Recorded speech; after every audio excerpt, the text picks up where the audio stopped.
अस्सलाम वालेकुम students, today's our topic is elasticity. आज का हमारा टॉपिक इलास्टिसिटी है।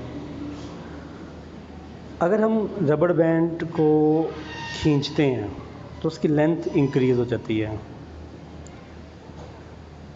सिमिलरली अगर हम किसी स्प्रिंग के पॉइंट को किसी को खींचते हैं या स्प्रिंग बैलेंस पे कोई लोड लटकाते हैं तो स्प्रिंग बैलेंस की लेंथ चेंज हो जाती है, और जैसे ही हम स्प्रिंग बैलेंस से वेट को रिमूव करते हैं तो स्प्रिंग बैलेंस अपनी पहली स्टेट पे वापस चला जाता है। कुछ ऑब्जेक्ट्स हमने देखे हैं कि कुछ ऑब्जेक्ट्स ऐसे होते हैं कि जिन पर से अगर फोर्स रिमूव की जाए, फोर्स हटाई जाए तो अपनी इनिशियल स्टेट पर वापस चले जाते हैं। ऐसी बॉडीज़ इलास्टिक बॉडीज़ कहलाती हैं। वो फोर्स जिसकी वजह से बॉडीज़ की शेप, वॉल्यूम या साइज़ चेंज होता है, इस फोर्स को डिफॉर्मिंग फोर्स कहते हैं। The applied force that change shape, length or volume of a substance is called deforming force। अक्सर ये देखा गया है कि कुछ बॉडीज़ ऐसी होती हैं जिन पर डिफॉर्मिंग फोर्स अगर रिमूव की जाए तो बॉडी अपनी प्रीवियस यानी ओरिजिनल स्टेट पर वापस चली जाती हैं।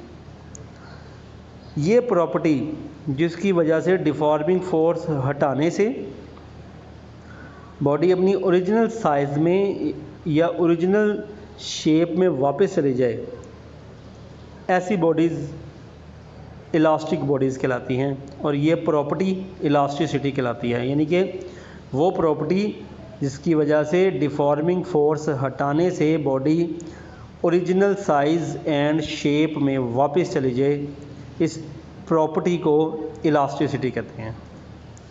आगे हम स्ट्रेस को डिस्कस करेंगे। स्ट्रेस क्या होता है?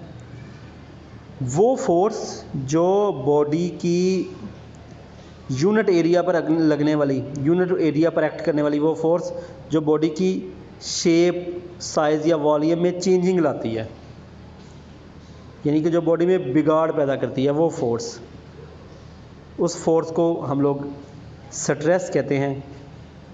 Force acting on unit area at the surface of a body is called stress। यानी कि यूनिट एरिया पर एक्ट करने वाली फोर्स स्ट्रेस कहलाती है। Stress is equal to force over area. इसका unit newton per metre square है, क्योंकि फोर्स का यूनिट न्यूटन है, एरिया का मीटर स्क्वायर है, तो स्ट्रेस का यूनिट क्या बना? Newton per metre square. आगे स्ट्रेन है। स्ट्रेस की वजह से किसी जिस्म में जो तब्दीली आती है, लंबाई, वॉल्यूम या शक्ल में जो तब्दीली आती है, उस तब्दीली को असल लंबाई पर तकसीम करके, यानी कि जो स्ट्रेस के ज़ेर असर चेंजिंग आई, उस चेंजिंग को एक्चुअल इनिशियल यानी असल लंबाई पर तकसीम करके स्ट्रेन हासिल की जाती है।